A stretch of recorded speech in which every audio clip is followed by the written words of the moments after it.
Gloria a Dios, queridos hermanos en Cristo, y bienvenidos a un nuevo programa de Camino a la Ortodoxia. Como cada semana, estaremos leyendo el Evangelio y la Epístola según nuestro calendario. Escucharemos la homilía de nuestro querido Padre Vadim Drobnitsia. También iremos explicando qué es la ortodoxia. Antes de comenzar, retomemos la charla de la semana pasada sobre virtudes y pasiones. Hoy hablaremos sobre la fe y la falta de fe. La fe demuestra la realidad de lo que esperamos. Es la evidencia de las cosas que no podemos ver. La fe es el acuerdo voluntario de la voluntad humana, de aceptar la verdad revelada por Dios. Confiar en Dios como un Padre amoroso en su providencia. Confianza incondicional en Dios, siguiendo los mandamientos de Cristo. Como nos dice San Mateo, y todo lo que pidáis en oración, creyendo, lo recibiréis. Y también dice, respondiendo Jesús les dijo, de cierto os digo, que si tenéis fe y no dudáis, no solo haréis esto de la higuera, sino que si a este monte dijereis, quítate y échate al mar, será hecho. Un cristiano ortodoxo creyente es un miembro de la Iglesia y una vida espiritual activa. La fe se cultiva participando en los sacramentos y oficios, estudiando las Sagradas Escrituras, la vida de los santos y el compañerismo personal con los devotos de la piedad. Pero, ¿qué es la falta de fe? Es la incredulidad, es una enfermedad espiritual, la ceguera del alma. La mayoría permanece incrédula, porque aman la vida pecaminosa. Dice San Juan Crisóstomo, la conciencia, cargada de pecados, temiendo y temblando ante la retribución futura y no queriendo encontrar consuelo en el cambio para mejor, trata de calmarse con la incredulidad. Si crees, necesitas cambiar. Eso es lo que la gente no quiere. Por lo general, las verdades de la fe son rechazadas de antemano. No por la rudeza de la mente, sino por la astucia de la voluntad. San Marcos nos dice, no pudo hacer allí ningún milagro, salvo que sanó a unos pocos enfermos, poniendo sobre ellas las manos, y estaba asombrado de la incredulidad de ellos. Y San Mateo nos dice, y si la hierba del campo, que hoy es y mañana se echa en el horno, Dios las viste así, ¿no hará mucho más a vosotros, hombres de poca fe? Bien, hermanos, continuamos con el programa. Esta semana conmemoramos a San Antonio el Grande, un gran santo y un gran doctor espiritual.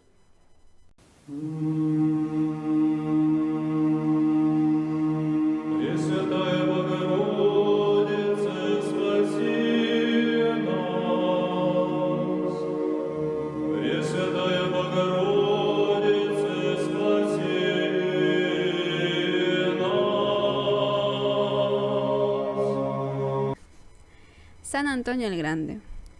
Antonio era egipcio y nació alrededor del año 250 después de Cristo en una villa llamada Kemel el Arons, cerca de Hierápolis.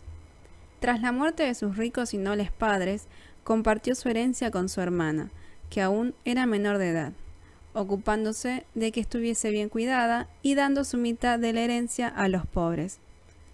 A los 20 años se consagró a la vida ascética, que había deseado desde su niñez.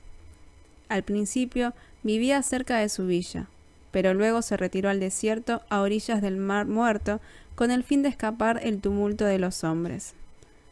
Allí pasó 20 años como ermitaño, no acompañado por nadie sino por Dios, en oración incesante, meditación y contemplación, soportando pacientemente indecibles tentaciones demoníacas.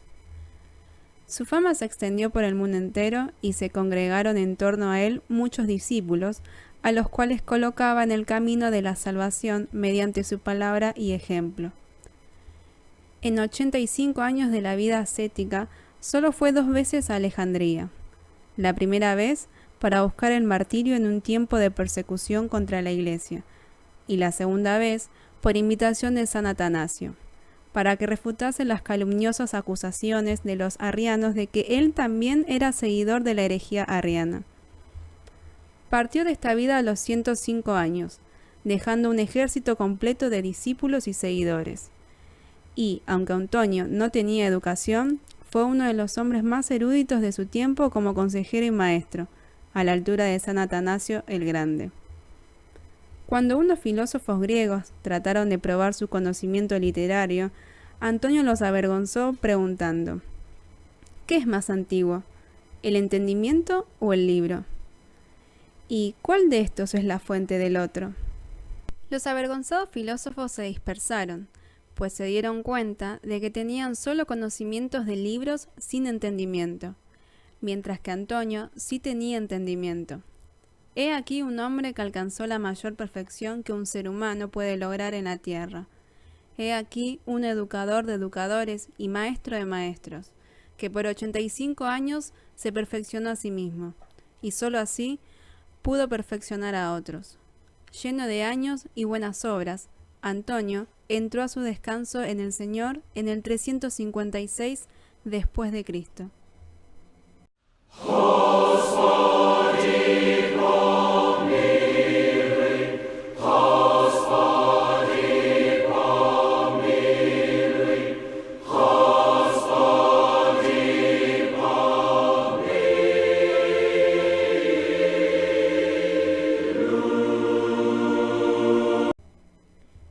Carta de San Pablo a Tito, capítulo 2, versículos 11-14 y capítulo 3, versículos 4-7. Hermanos, la gracia de Dios se ha manifestado para salvación a toda la humanidad, y nos enseña que, renunciando a la impiedad y a los deseos mundanos, vivamos en este siglo sobria, justa y piadosamente, mientras aguardamos la esperanza bienaventurada y la manifestación gloriosa de nuestro gran Dios y Salvador Jesucristo. Él se dio a sí mismo por nosotros para redimirnos de toda maldad y purificar para sí un pueblo propio, celoso de buenas obras.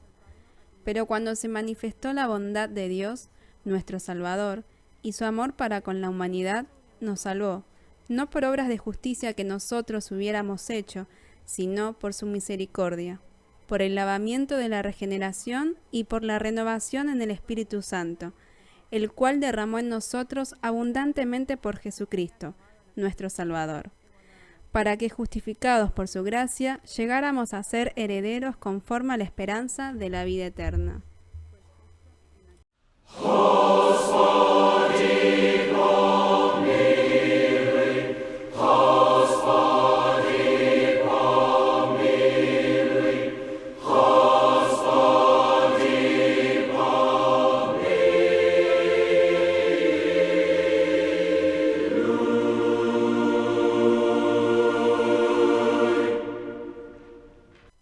Evangelio según San Mateo. Entonces Jesús vino de Galilea al Jordán, donde estaba Juan, para ser bautizado por él. Pero Juan se le oponía diciendo: Yo necesito ser bautizado por ti, ¿y tú acudes a mí? Jesús le respondió: Permítemelo ahora, porque así conviene que cumplamos toda justicia. Entonces se lo permitió. Y Jesús, después que fue bautizado, subió enseguida del agua, y en ese momento los cielos le fueron abiertos, y vio al Espíritu de Dios que descendía como paloma y se posaba sobre él. Y se oyó una voz de los cielos que decía: Este es mi Hijo amado, en quien tengo complacencia.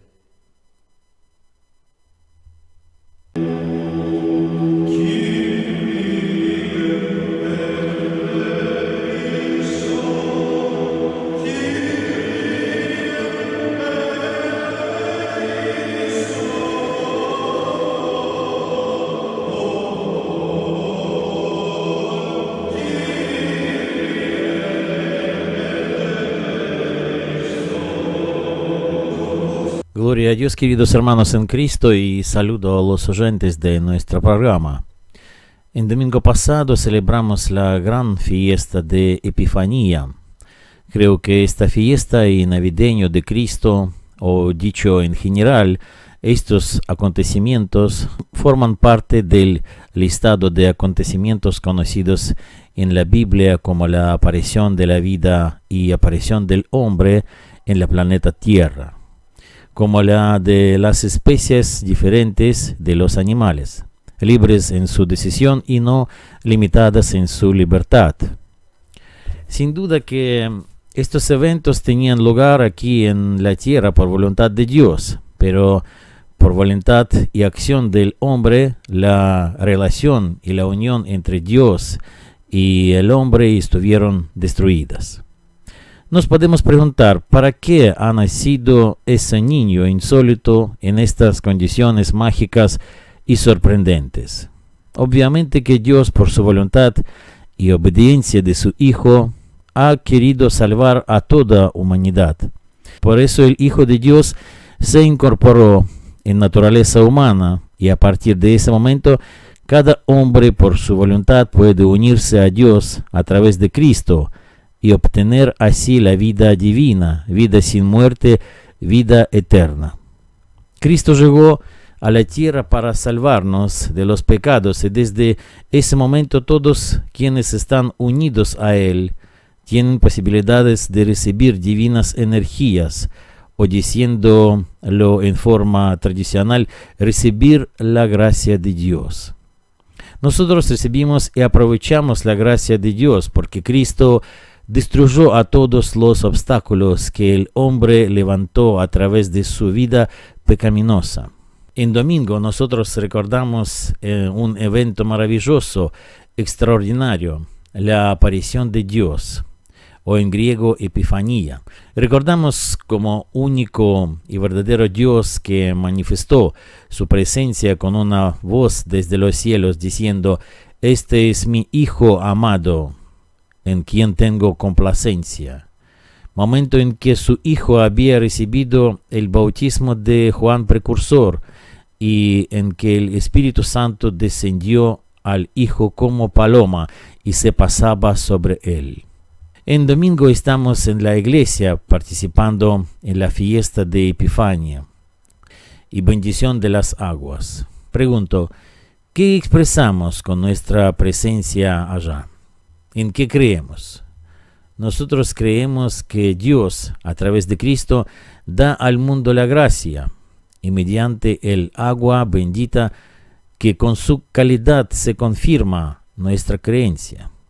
Pero el agua bendita no es una mercadería o un producto. Es imposible tomar el agua, llevarla a casa y pensar que agua bendita mecánicamente o mágicamente actuará en cualquier persona con cualquier estado espiritual.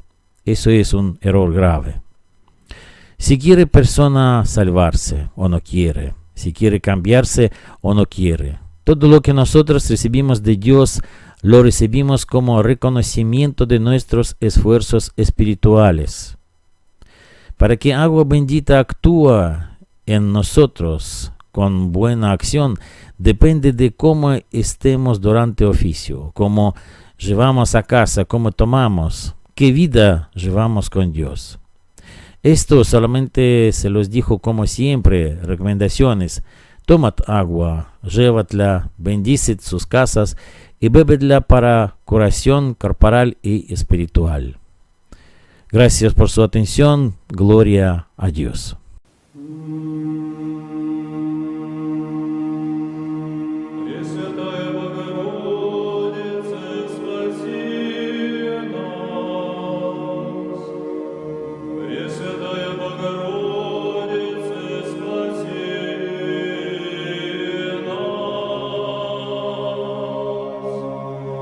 La ortodoxia pretende ser universal, no exótica u oriental, sino el cristiano puro y sencillo. Gracias a los defectos humanos y a los accidentes de la historia, la Iglesia ortodoxa se ha visto restringida dentro de unos límites geográficos fijos. Pero para los ortodoxos mismos, su Iglesia consiste en algo más que un mero grupo de entidades locales.